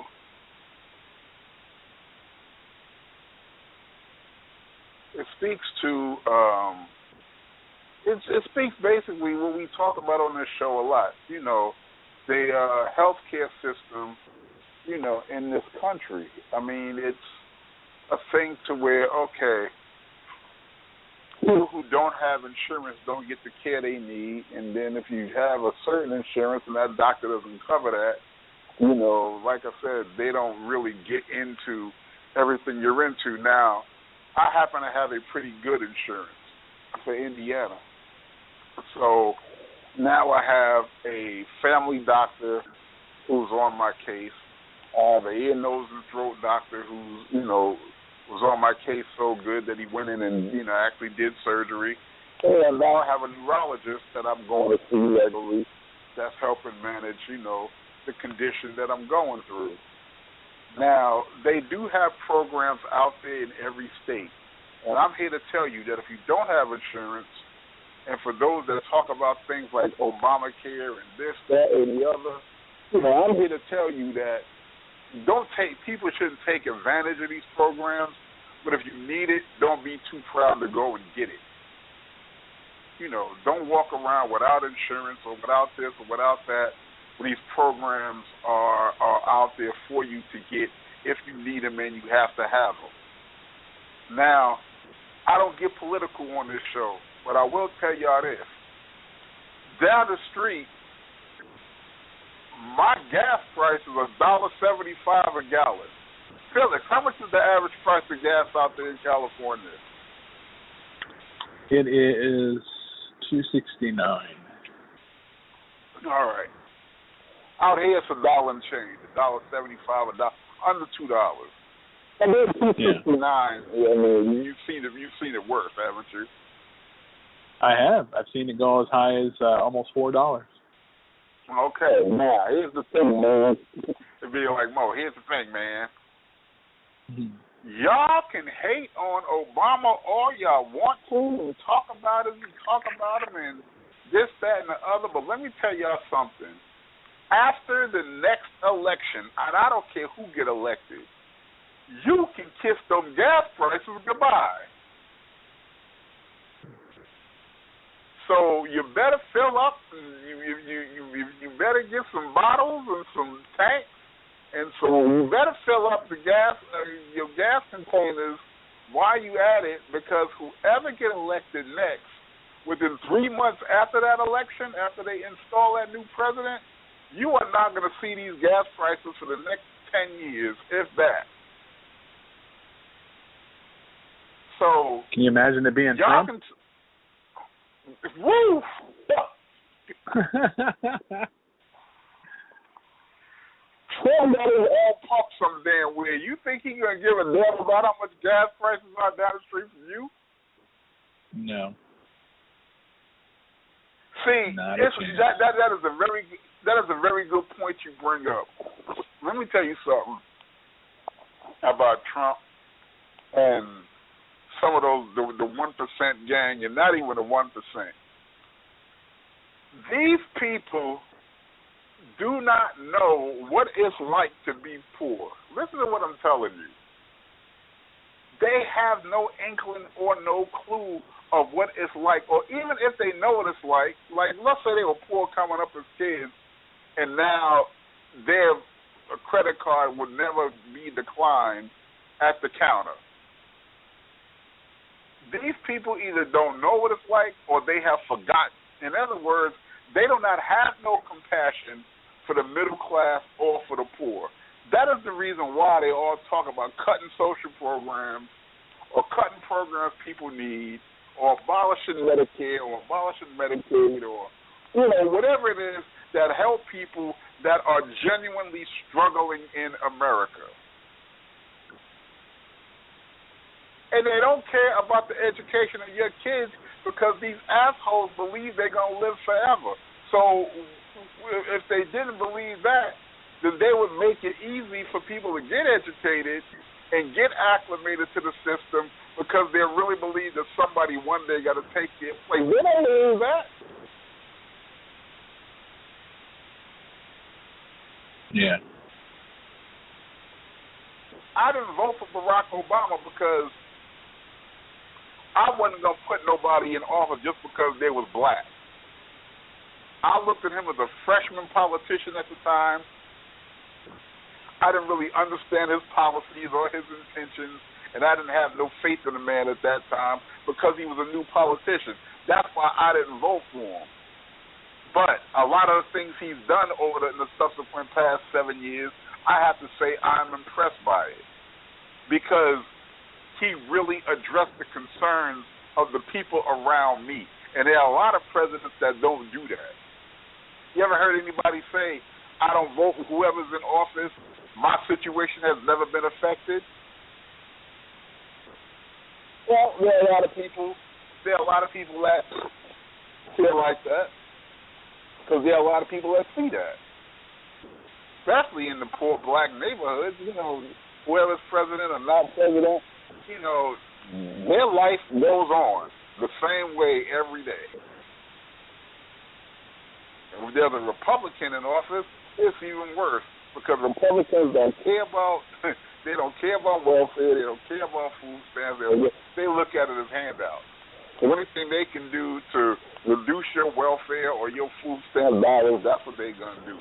If they will cut medical programs at the blink of an eye because it does not affect them or anybody they know. So that, you know, these are the things they do. But you get a president in there that's pro that, and they boost that and booster it and make it available for people that need it, then, you know, it's really a beautiful thing. But hey, I mean, look at what we're looking at. Look at what we're dealing with. I mean, you know. Yeah.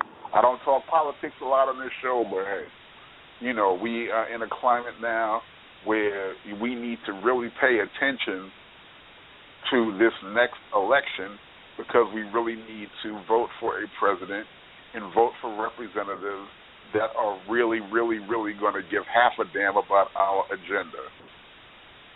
And whether they do or not, you know, a lot of people don't watch the debates and they don't pay attention to their speeches when they're on, you know, when they're in places in the town hall meetings, when they have, y'all better wake up and start looking at that stuff because that's them telling you who they are, what they intend to do, what is going to happen if they get a position of power.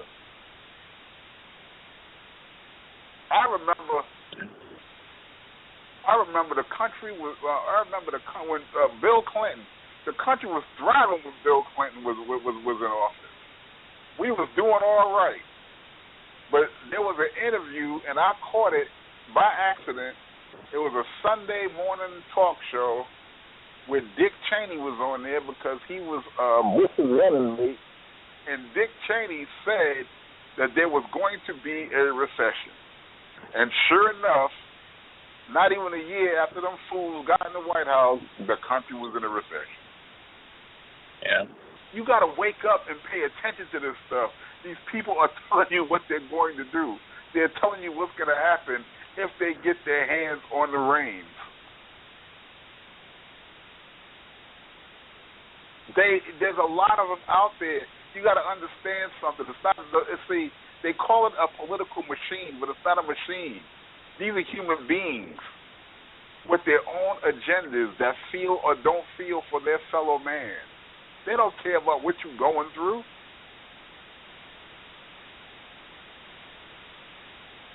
Yeah. If their EBT dollars go down or the program get cut, they're not going to starve. You are. And see what happens when you starve a people, right? This is where it gets dangerous. I mean, we just dealt with a mass killing for apparently no reason the other day. Let me show you something. You start cutting food stamps and you start cutting welfare and you start cutting social programs like that, what are you creating? You are creating a brand new race of criminals. Because people are going to do whatever it is that they have to do to eat. Period. I mean, it's just that simple. Yeah. And the powers that be don't care because they create enough jail space to house everybody. If it was left up to some politicians, everybody would be in jail.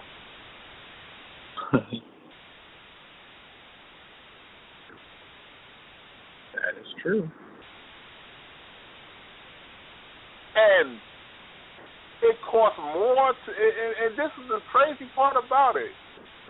It costs more to keep inmates than it do to send a motherfucker to college. I know. Some colleges. That's the sick part. That's the sick part about this whole play.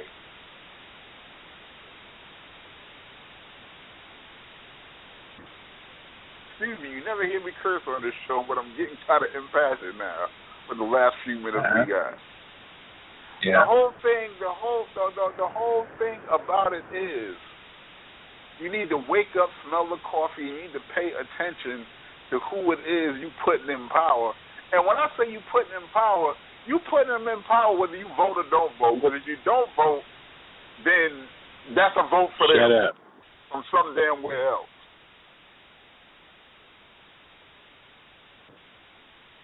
Pay attention to these propositions that come on, because the propositions that come on, if you don't understand them, read up on them and ask somebody, because the propositions that come up, those are more powerful than the people you put in office, because the propositions are the laws that you putting in place, and those laws affect you directly.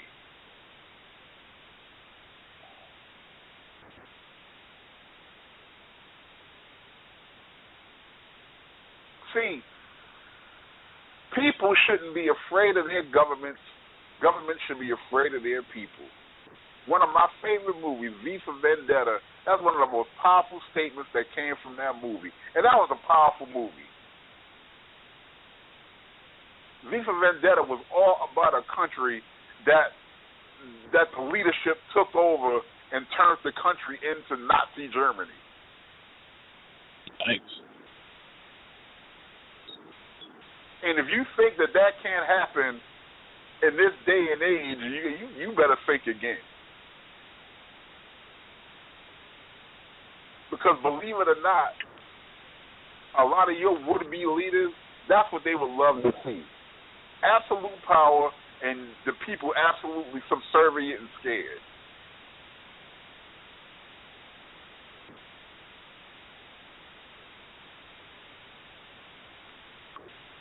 When they jack gas prices up to $5, everybody pull their damn cars over for one day and say, we not going to the pump, and see if they change their damn mind. But see, we don't think like that. Well, but I'm saying almost as great in poking horseshoes. We should have did it. If we had did it, then they would have been forced. They would have been forced to do something. In your town, when the cable company tells you we raising cable prices up, okay, everybody unhook that cable box. I mean, everybody in that county, unhook that cable box, go up there and drop that cable box on the counter of the cable company and see if they don't want to make a deal. We'd rather go without television than to be bullied like this. In my city, Gary, Indiana, right, our electric company sent us a letter that they raising our electricity up 22%. I mean, if you look at it, that's bullying. 22%, and all right, there's nothing you can do about it except that you want your lights on, right? There's nothing you can do about it. And all we get in our church and we complain about it, and we gripe about it, but the question is, what are we going to do about it?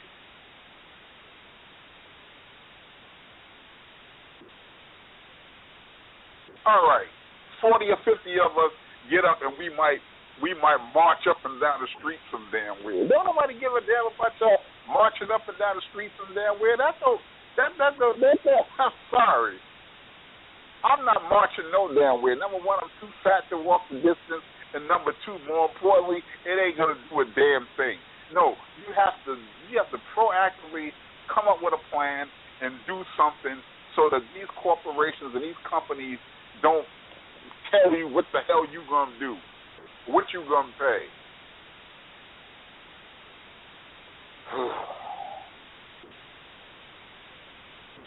You get very passionate about these discussions sometimes.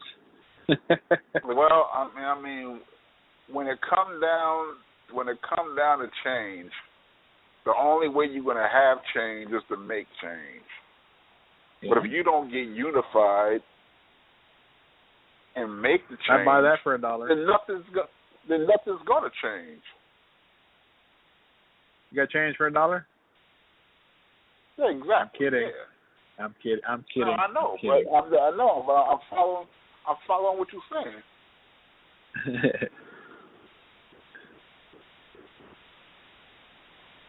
So, season finale of Not Your Mama's Radio Show coming up next week. Gonna be fun. The season finale. We'll be back after the first of the year after next week. But I have got to say, well, I'll say it for next week.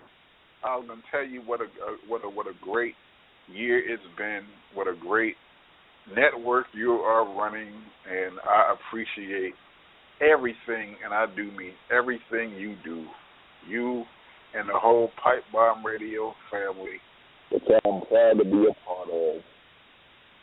Yeah, definitely. You know, it's like I've always said too, and I was going to mention when Dr. Reese was on, I may not always be able to be around, but thankfully I've got a good enough team that when I can't be around, I have somebody that can back me up and run the controls from the technical standpoint, and just basically give you a forum to keep talking and do the commercial breaks and bring on the guests, and you know, whether it be on David's show or on this show. I mean, it only happens very rarely, but for the most part, I'm usually always around. So somebody's always running the controls, and you know, all you guys got to do is talk. Yeah, I mean, you know, and I appreciate you even being verbally a part of this show, because you have very good input, you know, and you're definitely a co-host with us. And, I mean, you just Well, I try not phenomenal. to be involved in the conversation too much because, honestly, and just my opinion, it's like you were telling David, I don't know if anybody really wants to hear me talk for 1 to 2 to 3 days in a week, let alone as much as I do. I run the show on Tuesday nights, so and then they come on Thursday and then Friday, and they're like, you know what, I'm going to try to blend in and not say as much, because I think people get tired of hearing me talk. But here's my ultimate goal, my ultimate wish that I hope would one day come to fruition, and that is to be able to have our very own studio to do the shows from. Not have to broadcast from, you know, well, okay, we can't have one where everybody's going to come in and do it, but one main place where we can go in and have our own little studio where we can do the show. And then on occasions when you guys come in to California, because I think David, he's traveling too, and you guys run the show there in the studio, or bring in your guests there and have them be interviewed there on the air in the studio, kind of like what they do for Sirius XM radio or oh yeah. Kind of thing. You know, that's my ultimate goal, my ultimate wish that I hope would come true one day. No, that would be great. I mean, it would it would make us all feel a lot more professional. Number one, right? And I'm trying to get in there to be competing with Podcast One. Yeah, I mean, it will be a great way to do it, but you know, like everything else in life, you know, I mean, we have to get there, and we know, we're confident we will. Are you still working with Steve Stasiak?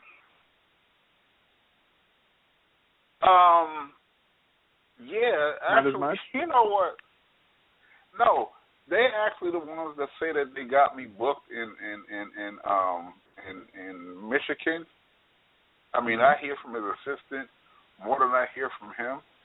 I wrote him a note Thanksgiving that told him all I want for Christmas is a damn phone call. But yeah, I hear from his assistant, and they say they got this deal.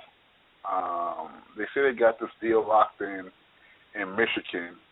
But I'll know how real that is by tomorrow. Okay. So ask me. We can be able to ask me that question. You know, write that down. All right. Ask me that question next Thursday, and I'll either sing their praises or I'll have a lot to say. Okay. Well, if things turn sour, maybe I'll just come in there and be your booker and see about getting you booked places. I mean, hey, why not, right?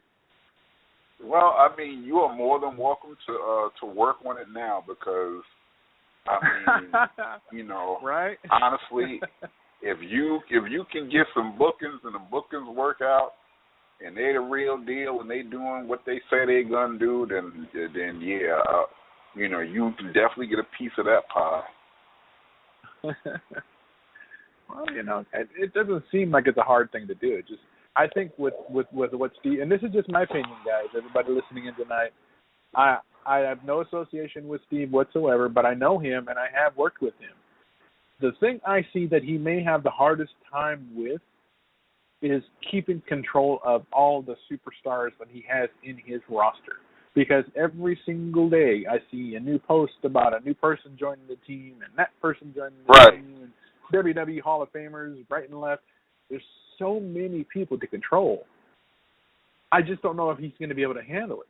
He's been doing fine as far as I know, but when you have a roster that big and egos that big, it's going to be hard to control. And I don't know. I wish him the best of luck, and I have tried to work with him. I've tried for months and months and months and months and months, and I've only gotten one star that he's let me use. Now, don't get me wrong. When we had Hector Guerrero on back in the summer, that was right before he signed with Steve. So we got in right under the radar, and I made a deal with Hector's wife Penny. So the stars that he's had, that he's got in his stable, some of them I've already spoken to. Like with Bret Hart, I can thank you for that one. I don't have to thank him. Bret Hart was freaking awesome to talk to, and I'm just glad I was able to, be a part of that. Well, number one, what he got to do is, and I'm not gonna sugarcoat it. He's real bad about it. He need to communicate. I can't speak with his dynamic with other people, but with me, he need to communicate more. Good news, bad news, or indifferent. His assistant calls, and you can get his assistant on the phone, but I don't always want to hear from the assistant. I want to hear from Steve. You understand what I'm saying? And, I put calls into him, and I don't get calls back. Like I said, his assistant calls. The assistant's supposed to be, the one that's actually working on this deal in Michigan, and all that's all fine, well and good. But, whatever's going on, like I said, good, bad, or otherwise, I want to hear from Steve personally. I don't want to feel like no redheaded stepchild, Sure. And like I said, I understand you signed Brett, and you got Matt Hardy and all that, and, whoop-de-whoop, good for you. I understand that. I understand who they are. I understand their status. But I also understand my status. You understand what I'm saying? I want to, like I said, so that's where that's at. Sure. It's but like I said, I'll know by the weekend, how well that went. If it go well, it go well. I like, I don't believe no deal or nothing until the check clears. I learned that in the entertainment business back in the 80s and 90s. So You know, so, you know, people could say, you know, well, we're going to send you to the moon. You know, I ain't going to the moon, and I ain't rapping on the moon until I'm getting paid to be on the moon. You know, I mean, you can give me a first-class plane ticket and book me at the $5,000 hotel. You know, whatever. All right, that's it for this week. We're going to wrap it up. The fastest 2 hours in radio is over. The season finale is next week. So until then, Not Your Mama's Radio Show. Good night, everybody. Good night, man.